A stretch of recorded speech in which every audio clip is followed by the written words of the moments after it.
ওইটা হচ্ছে জাতীয় জলপথ মুড়িগঙ্গা। মমতা ব্যানার্জিকে আমি চ্যালেঞ্জ করছি, জাতীয় জলপথের এনওসিটা দেখান।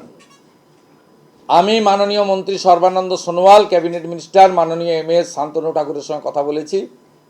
রাজ্য সরকার এনওসির জন্য কোনো প্রসেসই করেনি। 1, 2,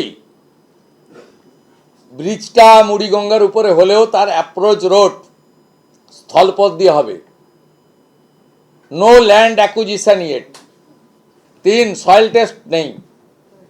4, আরএফপি বানানো হয়নি।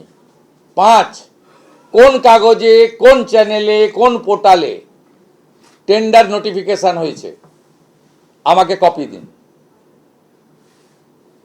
No tender, no work order, nothing else. এটা আরেকটি মিথ্যা।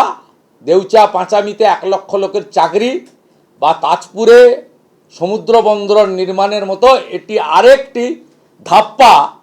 কপিল মুনির আশ্রমে গিয়ে এইরকম মিথ্যাচার কেউ করতে পারে, আমি অন্তত কল্পনায় আনতে পারি না।